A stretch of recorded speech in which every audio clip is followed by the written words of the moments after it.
좀 더 자자, 좀 더 졸자, 지옥에서나 깰 겁니다. 게을러 빠졌나요? 죄입니다. 게으른 자를 향한 4가지 경고. 인생설교 게으름. 제목은 게으름이라는 제목입니다. 대단히 좀 우리 마음에 무언가 와서 좀 따끔하게 찌를 수 있는 그런 본문의 내용이 오늘 우리가 선택한 잠언 6장입니다. 읽을 때마다 마음에 계속 가책을 느끼게 하는 본문입니다. 꼭 나를 위해서 이렇게 기록해 놓은 것 같이 항상 생각되는 본문입니다. 이런 게으름이라고 하는 제목을 가지고 주일날 설교를 우리가 하면서 얼마만큼 은혜를 받을 수 있을런지 하나님께서 하실 일이겠지만은 이런 설교는 2번 다시 하지 않도록 우리가 명심해야 합니다. 얼마나 게을러 빠졌길래 설교 시간에 게으름에 대해서 설교를 해야 하느냐 하는 사람도 답답하고 듣는 사람도 답답하고, 또 그러나 아무리 듣기가 답답하다 하더라도 우리가 신앙생활 하는 데 있어서 성령을 근심되게 하고 신앙생활 하는 데 있어서 생산적이 되지 못한 회폐적인 생활을 하고 있다면 우리가 그것을 고치기 위해서는 어떠한 제목을 가지고 나와도 우리는 생각해 보아야 합니다. 옥목사의 말이 아니고 하나님께서 말씀을 통해 우리에게 가르쳐 주시는 것이니까 우리가 들어야 하겠습니다. 잠언서에는 게으름에 대해서 가르쳐 주는 것이 여러 곳됩니다. 복음 역사를 통해 가장 최고의 지혜서라고 하는 것이 잠언이죠.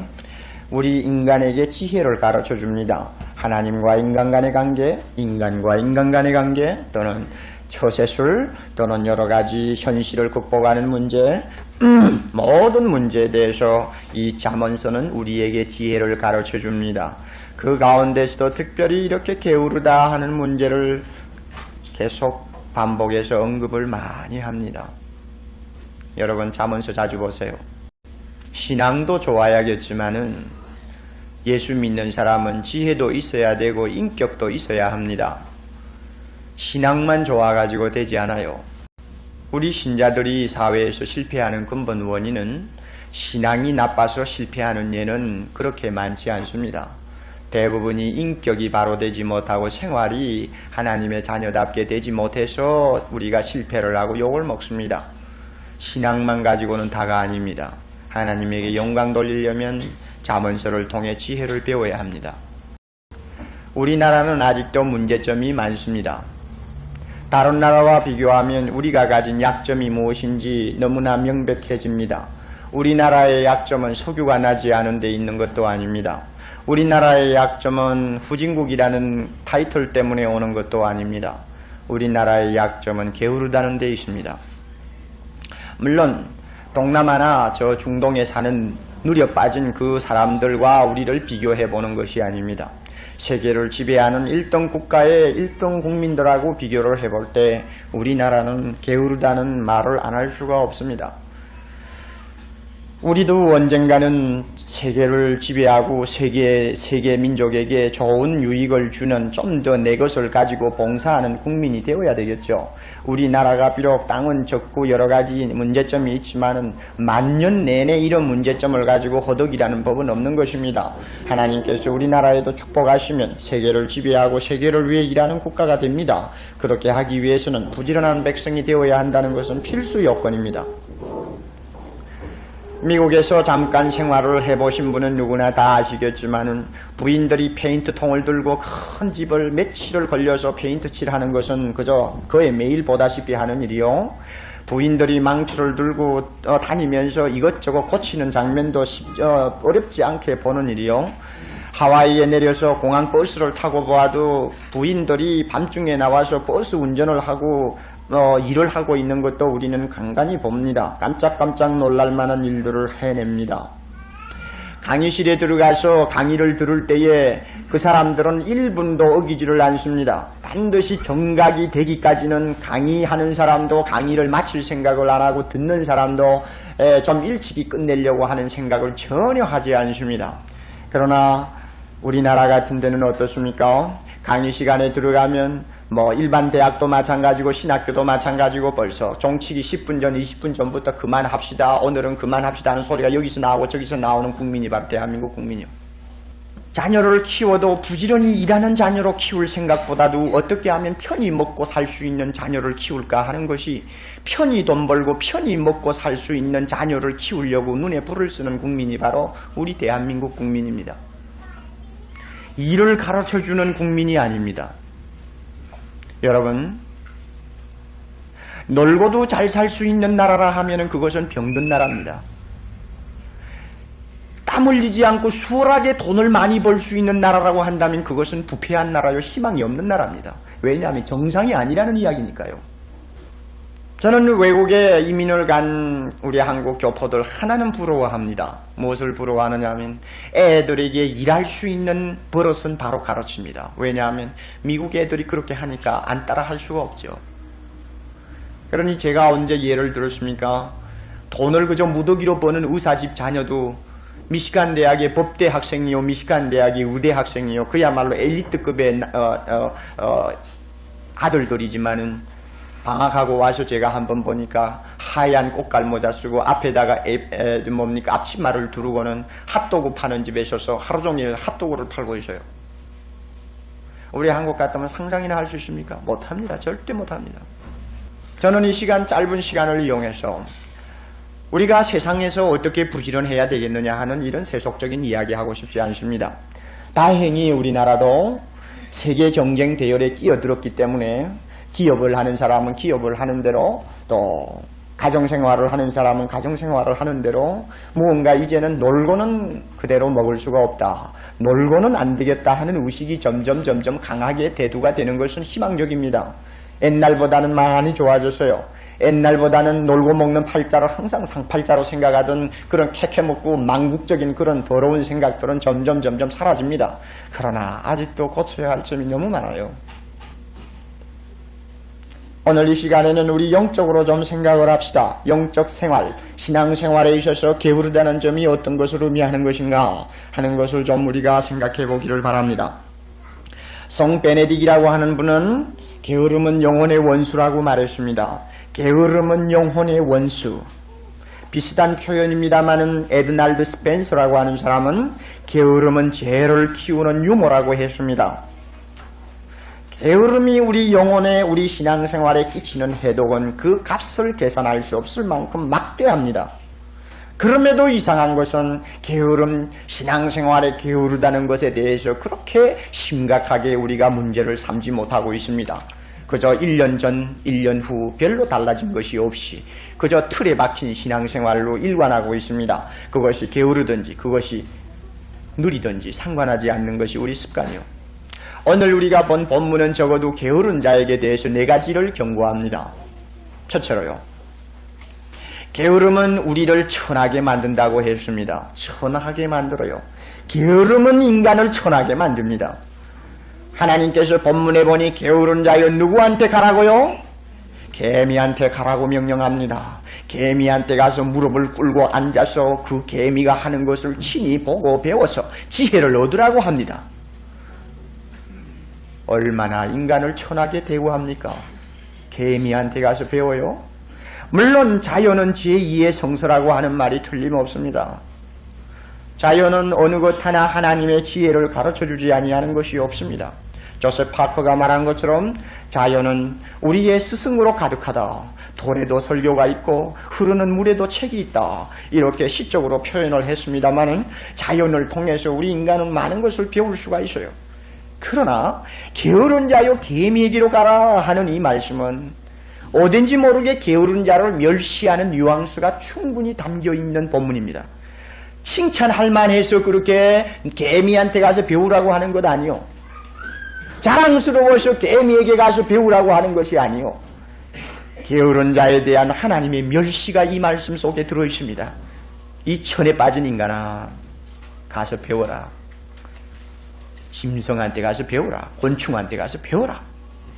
이 곤충 맛도 못한 놈아, 이 짐승 맛도 못한 놈아, 가서 배우라.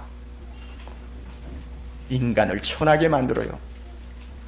우리가 아는 바와 같이 하나님께서 인간을 만드실 때에는 인간을 개미와 상대가 될 만한 존재로 만들지 않았습니다. 우리는 하나님의 형상을 닮은 고귀한 왕자요, 만물의 영장이요, 모든 피조물을 지배할 수 있도록 군림한 하나님의 자녀입니다. 하나님께서 우리에게 놀라운 권위를 부여하시고 우리를 만들어 놓으셨습니다. 그러므로 개미하고 상대가 될 존재가 아니요, 개미 앞에 가서 꿇어 엎드려 지혜를 배워야 될 안타까운 존재는 아닙니다. 그런데도 하나님이 가라고 합니다. 그 이유는 어디에 있어요? 죄가 인간에게 들어와서 인간의 성실한 마음, 인간의 부지런한 성품을 완전히 몰락시켜 놓았습니다. 그래서 사람은 죄의 독소를 마신 다음부터는 그저 놀기만을 좋아하고 일하기는 싫어하고 부지런한 것보다는 수월하게 인생을 살아가려고 하는 못된 유혹에 걸려서 인생을 사는 존재가 되어버렸습니다. 그래서 얼마나 인간이 게으른지, 너 당장 지옥으로 간다, 너 정신 차리고 이리 돌아오라고 소리쳐도 몸뚱이 돌려서 돌아올 생각을 안 합니다. 얼마나 게을러 빠졌는지. 하나님이 하늘의 문을 열고 모든 인간에게 주시는 축복을 가지고 다 이리로 오라, 내가 너희에게 이 축복을 주겠다고 선언하고 계시지만은 그 복 받겠다고 부지런히 아침부터 뛰어나오는 사람이 별로 없어요. 얼마나 게을러 빠졌는지. 당연히 이것을 하면 선이요, 이것을 하면 하나님의 영광을 나타내는 일인 줄 알면서도 선을 행하지를 못합니다. 얼마나 게을러 빠졌는지. 죄가 우리를 이렇게 만들었어요.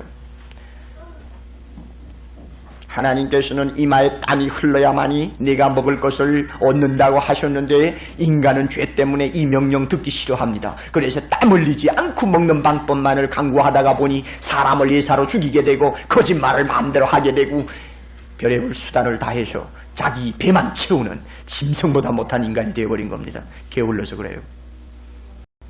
여러분, 이런 의미에서 게으름을 극복하는 것은 우리가 져야 할 가장 무거운 십자가 중에 하나입니다. 누구나 다 게으름이라는 문제를 안고 있습니다. 그런데 이 게으름이라는 것을 고치려고 하면, 개미한테 가서 배우지 않고 좀 내 권위를 세우려고 한다면, 하나님의 자녀답게 바로 살려고 하면, 여러분, 이 게으름을 뜯어 고치는 데는 마치 나를 망치로 치는 것 같은 고통이 따르게 되어 있습니다. 그래서 베드로는 자기 몸을 쳐서 복종시켰다고 그랬죠. 이 자기 몸을 친다 하는 이 말은 헬라어로 후포피아조라는 말인데, 이 말은 건투 용어입니다. 얼마 전에 여러분 건투 보고 2분 몇 초 만에 뭡니까 2회 몇 초 만에 이겼다는 소식을 내가 들은 것 같은데, 여러분 보세요.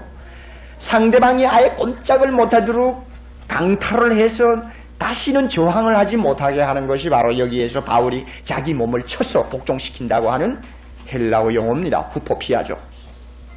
그러니 바울도 게으름이 있었지 않았겠어. 인간이니까 바울도 완전할 수가 없죠.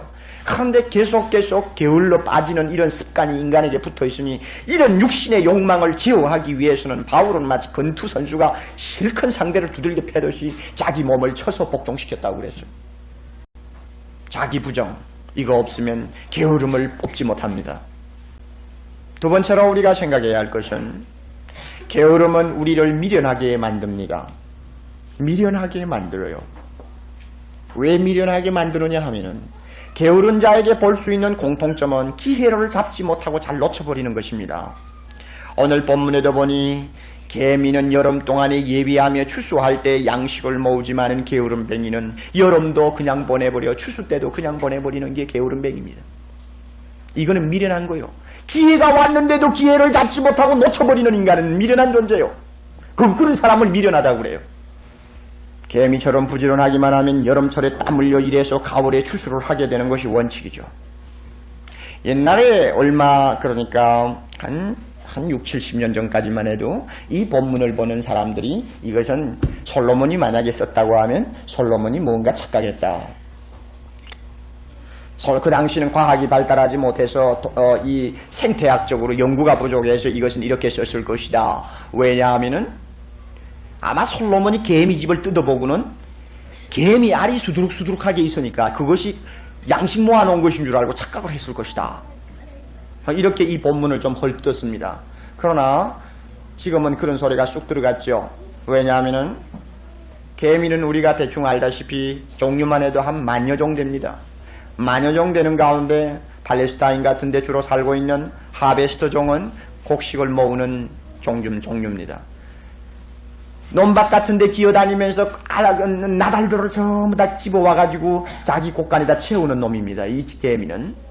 그러다가 가을에 날씨가 초겨울 좀 날씨가 따뜻해진다든지 그 다음에 가을 때 아주 볕이 잘 나는 날은 곳간에 채워놨던 나달을 갖다 도로 물고 나와서 전부 다 땅바닥에다 편다고 합니다. 뭐 하기 위해서요? 말리느라고. 전부 폈다가 마르면 또 그놈을 물고 또 들어간대요. 하나님이 왜 성서에다가 잘 모르는 이야기를 했겠어요? 그렇잖아요. 개미는 지혜롭습니다.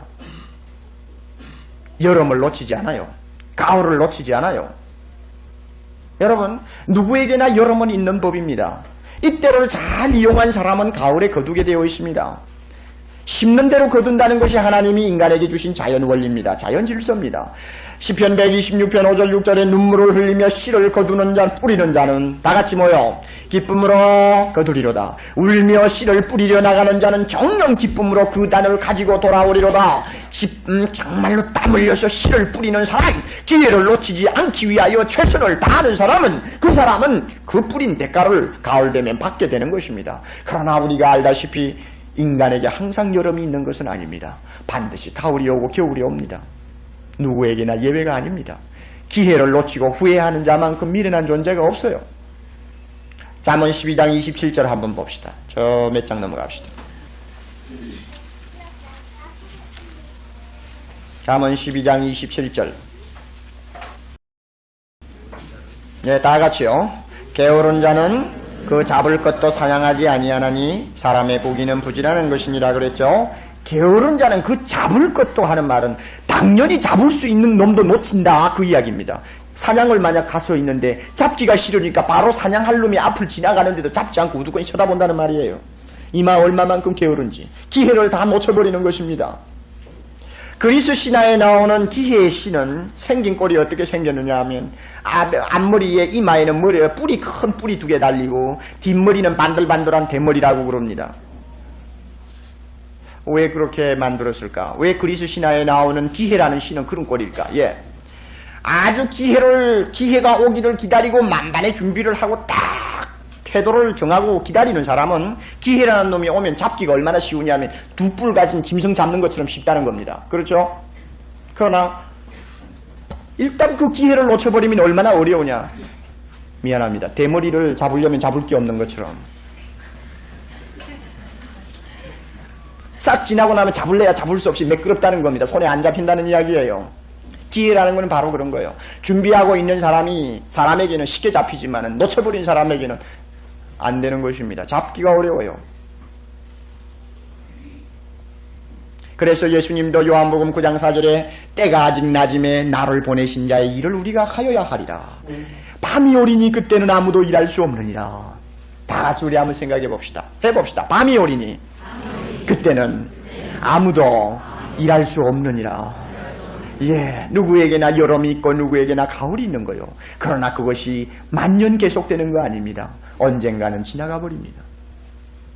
여러분, 지금은 은혜 받을 만한 때입니다. 지금은 구원의 날이라고 했습니다. 지금은 마땅히 자다가 깰 때라고 했습니다. 지금이야말로 전 세계가 복음을 전하기 위해 모든 것을 투자할 때라고 했습니다. 지금이야말로 재림하실 예수 그리스도를 위해서 우리가 준비해야 할 때요, 충성해야 할 때라고 했습니다. 이 황금 같은 기회를 다 놓쳐버리고 자고 싶은 대로 자고 하고 싶은 대로 세상 거 다 하고 나면 우리의 모든 기회는 다 떠나고 맙니다. 나중에 아무리 후회하고 이를 갈아도 다시는 회복할 수가 없습니다. 여러분, 미련한 자가 되지 마세요. 제가 기회 놓치고 단식하는 사람들 이야기를 하자면 많습니다. 저 자신도 그런 사람 중에 하나입니다. 항상 하나님 앞에 기도할 때마다 생각하기를, 주여 내가 좀 공부할 때 왜 좀 더 잘하지 못했어요. 특히 이제 목사는 좀 공부할 때 독서 같은 거 많이 해야 합니다. 그런데 대학 다닐 때도 뭐 국문학에 대한 독서, 그 다음에 사회과학에 대한 독서, 철학이나 예술에 관한 독서, 시간도 없었지만은 그런 것을 참 내가 하나님을 위해서는 이런 것도 읽어두어야 한다 하는 그런 진실한 마음을 가지고 읽지를 못했어요. 그저 기회가 나면 놀고 싶었고, 기회가 나면 그저 친구들하고 어울리고 싶었고, 기회가 나면 교회 같은 데 와서 지금 생각하면 안 해도 될 일을 사실 굳이 불길한 자질구레한 일들, 그 요사이 생각하면 안 해도 될 일, 그런 걸 가지고 몇 시간씩 그저 시간 보내버리고 그저 제대로 공부도 안 하고, 아이 뭐 이렇게 지나고 보니 요즘에는 자, 독서할 시간이 제대로 있습니까? 하나님 앞에 기도할 때마다 송구스럽고 안타까워요. 하나님, 제가 기회를 아무래도 바로 이용을 못했습니다. 항상 마음속에 탄식이 와요. 여러분 어떻습니까? 여러분 하나님 앞에 기회 바로 이용했어요? 나중에 하나님 앞에 여러분이 선다고 생각해 보세요. 바로 이용했어요? 여러분의 젊음 바로 사용했어요? 미련한 자가 되지 마세요. 지금이라도 늦지 않아요. 지금이라도 늦지 않아요. 왜? 아직도 우리는 교회에 나와서 예배 볼 수 있을 만큼 젊어요. 아직도 우리는 육체의 완력이 있어요. 아직도 우리는 무언가 할 수 있다고 자부심을 갖고 있어요. 그러므로 지금도 안 늦어요. 사회적으로는 여러분들이 성공했을는지 모르고, 사회적으로는 여러분들이 기반을 잘 닦아 올라온 사람이라고 할는지는 모릅니다만은, 하나님 앞에 신앙적으로 한번 생각해 보세요. 여러분의 젊음을 바쳐 준비 잘했습니까? 여러분 지금 생활에서 준비 잘하고 있습니까? 다음에 우리 주님 오시는 그날 여러분이 준비 잘 된 사람인지 판정이 날 것입니다. 미련한 자가 되지 마세요. 세 번째로는요, 게으름은 우리를 둔하게 만듭니다. 둔하게 만들어요. 왜 둔하게 만들느냐 하면 게으름하고 잠하고는 쌍둥이처럼 붙어 다닙니다. 오늘도 우리가 읽은 본문에 좀 더 자자, 좀 더 졸자, 어쩌면 옥목사를 보고 한 이야기처럼 그렇게 묘사가 잘 돼 있는지 제가 이 본문 읽을 때마다 그럼요 주님 좀 더 자자, 좀 더 졸자, 그것도 손을 이렇게 모으고 또 좀 더 자자 한다는데, 처녀들은 그렇게 하나요? 우리 남자들은 그러지 않는데, 하여튼 어떻게 이 묘사가 잘 돼 있는지 꼭 나를 보고 하는 이야기 같습니다. 하나님이야 얼마나 우리 잘 아시겠어요. 이 게으름하고 잠하고는 항상 붙어 다녀요. 잠이 많으면 사람을 둔하게 만듭니다. 잠이 많은 사람 치고 또록또록한 사람 아직 못 봤습니다. 잠이 많은 사람은 항상 흐리멍덩합니다. 여사의 부인들 왜 살이 자꾸 찌는지 아세요? 왜 자꾸 정신이 흐릿해지고 온몸이 피곤하고 그저 짜증이 나고 그러는지 아세요? 흔히들 생각하면 잠이 부족하다고 그래요. 천만에요. 잠이 너무 많아서 그래요. 말세가 되면 허다한 신자들이 영적으로 잠이 든다고 경고합니다. 깨어라, 깨어라. 예수님이 수없이 이야기합니다. 바울도 깨어있어 기도하라고 수없이 말합니다. 말세가 되면 모든 사람이 잠들어버려요. 게을러서 기도 안 합니다. 잠자느라고 기도 안 합니다. 잠자느라고 성경 안 봅니다. 잠자느라고 교회 시간 빼먹습니다. 세상 잠이 푹 빠졌어요. 푹 빠졌어요.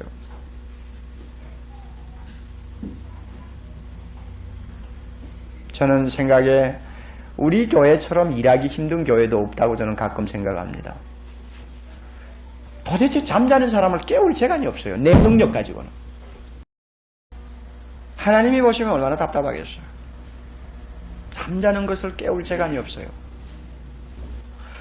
이 말은 여러분 하루 8시간 자는 것을 4시간 자라는 말이 아닙니다. 사람 따라 수면 시간이 달라요. 잘 수 있어요. 그러나 여기에서 말하는 것이 육신 잠자는 것만 이야기합니까? 아닙니다. 영혼이 잠든 것을 말합니다. 영혼이 잠든 사람은 그저 어떻게 하든지 좀 더 자자, 좀 더 졸잡니다. 당신이 죄인이여 하는 소리 듣기 싫어요? 저 늙어서 내가 힘이 없을 때 그 말 좀 듣겠습니다. 천당 소리 다 귀찮아요? 지옥 소리 다 귀찮아요? 뭐 주님을 위해서 뭐 생명 바치고 물질 바치고 아이고 다 그것도 다 늙어 빠진 다음에 나중에 힘이 없을 때 할 수는 있겠지만 이렇게 팔팔하게 살아있을 때 그게 뭐라고 내가 하겠어? 다 잠이 든 증거입니다. 옳은 말을 해도 들리지를 않아요. 전부 다 잠꼬대를 하고 앉았어요. 토마스 프룰러라고 하는 사람은 말하기를 부지런한 신자는 단지 한 놈의 마귀로부터 유혹을 받지만 게으른 신자는 일개 연대의 마귀한테 시험받는다고 그랬어요. 무슨 말씀인지 아시겠어요? 우리가 세상에 사는 데 있어서 유혹이 안 올 수가 없어요. 시험이 와요. 그러나 정신 똑똑히 차리고 영적으로 깨어서 날마다 기도하고 말씀 안에서 살고 다시 오실 주님을 내다보고 정신 차리고 있는 사람에게는 마귀가 와도 한 놈이나 와서 그저 옆에서 좀 유혹하다가 떨어져 나가지만은 게으른 사람은 일개 연대가 온단 말이에요. 그러니 그 사람 꼴이 뭐가 되겠어요? 생각해 보세요. 일개 연대한테 유혹을 받아보세요. 꼴이 뭐예요 그거는? 베드로와 요한과 야고보가 겟세마네 동산에서 고락 떨어진 이유도 바로 이런 마귀가 주는 수면제에 고락 떨어진 겁니다.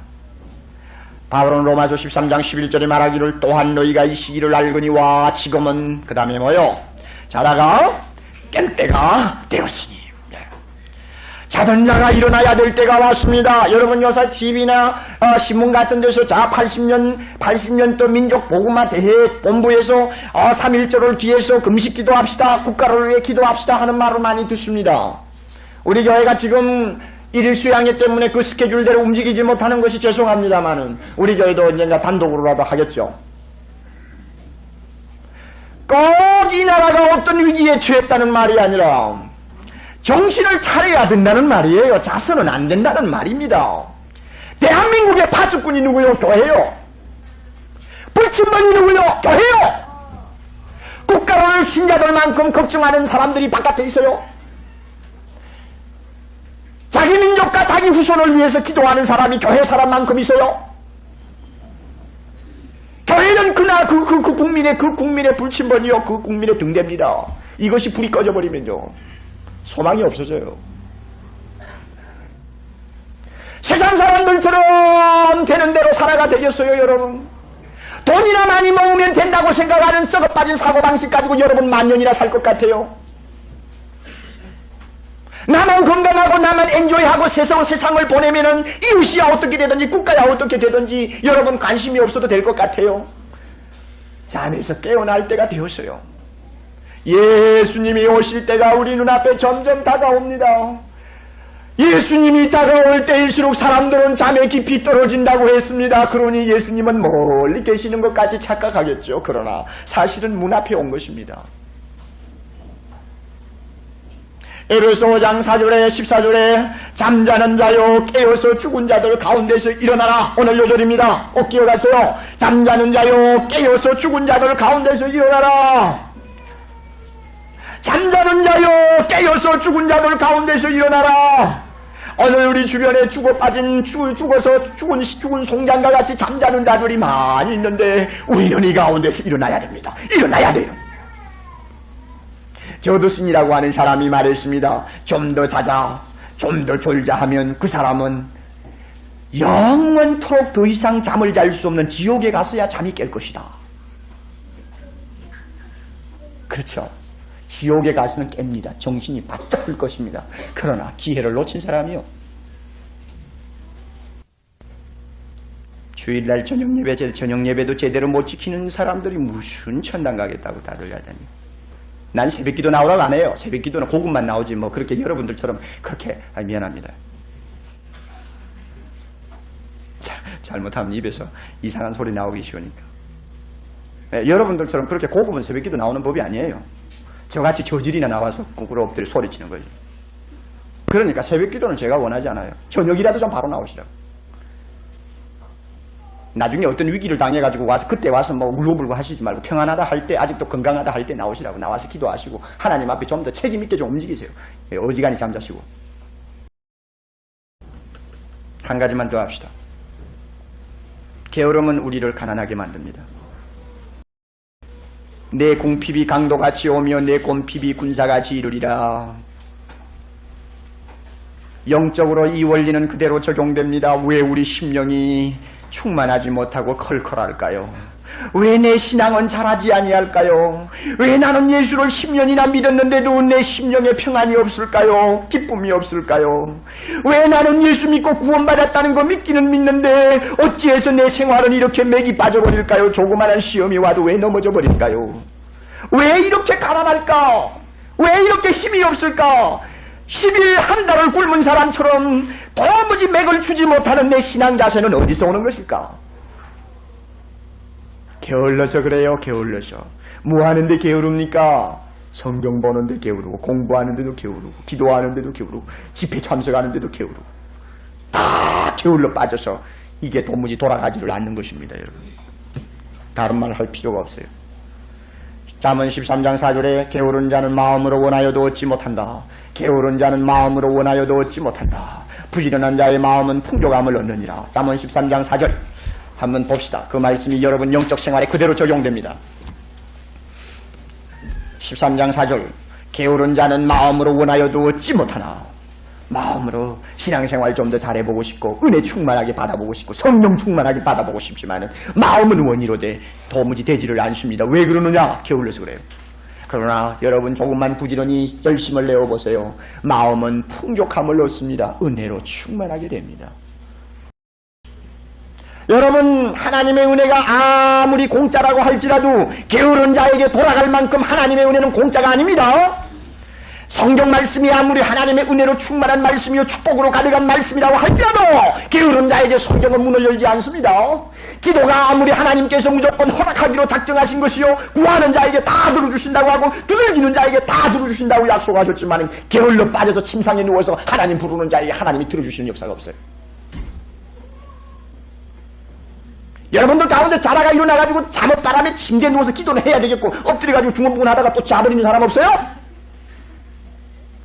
여러분이 하나님이라면 그런 기도 들어주겠어? 이 열빠진 인간아 무슨 나를 갖다 뭐라고 생각하나? 안 그러겠어요 여러분? 자기 자식이 공부하지 않고 게으름 피우면 막 이마를 머리를 까고 막 그냥 욕을 퍼붓고 잔소리를 하면서 자기 게으른 것은 하나님 앞에 책임이 없는 것처럼 다 그러죠. 여러분 게으른 자는 자기만 영적으로 가난해지는 것이 아니고 하나님의 일을 망치는 사람입니다. 하나님의 일을 망치는 사람이요. 마지막으로 여러분 마태복음 25장 26절 다 같이 펴시다. 우리 이거 보고 오늘 설교 마칩니다. 우리 통성으로 기도해야 될 제목이 있어요.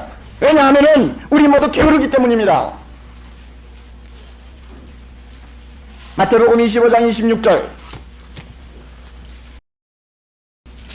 마지막에 예수 그리스도가 우리의 재판장으로 우리와 결산하는 주인으로 우리와 만났을 때에 만약에 우리에게 어떤 결점이 있다면 예수님은 무슨 말씀을 가지고 우리를 판단하느냐? 뭐라고 그래요? 게으른 종아, 게으른 종아. 악하다는 말하고 게으르다는 말하고 같이 동격으로 사용되는 걸 여러분 아십니까? 예? 얼마나 많은 성도들이 게을러서 마지막에는 잘못하면 구원까지 놓칠는지요. 얼마나 많은 성도들이 게을러서 칭찬 대신에 꾸중을 듣게 될는지요. 게을러서 아까운 거 다 놓치고 하나님 앞에 욕먹는 사람 됩니다. 게으른 종아, 게으른 종아, 게으른 종아. 마지막에 가서 주님 앞에 우리가 이와 같이 심판받으면 꼴이 무엇입니까 여러분? 30년 예수 믿고 나서 이런 책만 듣고 끝난다면 차라리 안 믿는 게 낫지 않겠소? 에? 내 일생 다 바쳐서 교회 다닌다고 하면서 게을러 빠져가지고 제대로 못 살다가 예수 앞에 가서 이꼴로 여러분 책만 들으면 여러분 얼마나 원통하겠어요? 에? 그러니 열심을 좀 내세요. 게을러 가지고는 되는 일이 없어요. 되는 일이 없어요. 내가 좀 부지런하느라고 잠 좀 덜 자고 과로해서 좀 병이 나면 주사 한 대 아니면 아스피린 매달려서 끝나지만은 여러분이 게을러서 영혼이 병들게 되면은 1년 안에 고치기 어려워요. 아시겠어요? 우리 하나님 앞에 기도해야 되겠어요. 저도 게으르다고 항상 자책을 느낍니다. 여러분 어때요? 여러분의 생활에서 게으르는 건 탓하지 않겠어요. 게으르면 그만큼 못 넣는 거지. 얻지 못하고 놓치는 게 많겠죠. 그러나 생활에서 게으른 것은 둘째 문제고 영적 생활에 게으르면 안 돼요. 신자가 그래가지고 어떻게 하겠어요? 우리 다 같이 머리 숙이고 기도합시다. 하나님 아버지 앞에 여러분 나 자신 아직도 게으르지 않는지 한번 살펴보십시오. 내가 게으르기 때문에 은혜도 많이 놓치지만 하나님이 일을 망치고 있는지도 모릅니다. 여러분 마지막에 가서 게으른 종이라고 책만 듣지 않도록 우리 기도해야 되겠어요. 마음을 열고 여러분 큰 소리로 기도하세요. 하나님 앞에 입으로 꽂혀달라고요. 게으른 버릇 꽂혀달라고요. 세상 향락에 그냥 푹 빠져가지고 정신 못 차리는 이 잠에서 깨어나게 해달라고 우리 기도해야 되겠어요. 다 같이 소리내서 기도하십시다. 도하신 아버지, 오늘 우리에게 잠언서 6장의 말씀을 주셔서 우리가 게으르다는 것을 다시 한번 각성하게 해주시니 감사합니다. 게으른 자는 하나님이여 개미보다 천한 존재 되기 쉽습니다. 게으른 자는 기회를 놓치는 미련한 자가 되어버립니다. 게으른 자는 잠에 떨어진 둔한 자가 되어버립니다. 게으른 자는 거룩하신 주여 가난해져 버립니다. 오 사랑하시는 주여, 오늘 우리에게 있는 문제점들이 무엇인지 영적으로 바로 살펴서 하나님, 만약 내가 게을러서 가지고 있는 문제점이라고 한다면 어떠한 방법 어떠한 값을 지불하더라도 이 게으른 마귀를 쫓아내게 하시고 내 육신에 남아있는 게으른 모든 죄를 주님 앞에 회개하게 하시고 바로 서서 정신 차려서 하나님 앞에 앞에 충성하는 남은 생애 되게 해주시기를 원합니다. 우리 주님 오시는 그날 내가 주 앞에 섰을 때 악하고 게으른 종아 하는 불호령이 떨어질까 두렵사오니 하나님 이와 같은 부끄러운 책망 듣지 않도록 우리를 주께서 사로잡아 주시옵소서. 하나님 마지막으로 구합니다. 우리 대한민국 백성들 너무나 놀기를 좋아하고 놀고 먹기를 좋아합니다. 하나님 아버지 땀 흘리기를 겁을 냅니다. 예수 믿는 우리들부터 본이 되도록 부지런히 일하게 해주시고 땀 흘려서 일하게 해주시고 올바른 대가를 기대하는 우리들 되게 해주시기를 간절히 원합니다. 힘 안 들이고 무엇이든지 하겠다고 하는 사행심이 우리 마음속에 남아있다면 주님 이것은 사탄의 소리입니다. 다 제거해 주시고 하나님 우리 신자들부터 사회생활에 부지런하여 영적으로 축복받을 뿐만 아니라 육적으로도 축복받는 놀라운 은혜 부어주시기를 간절히 원합니다. 모든 말씀 예수님 이름으로 기도하옵나이다. 아멘.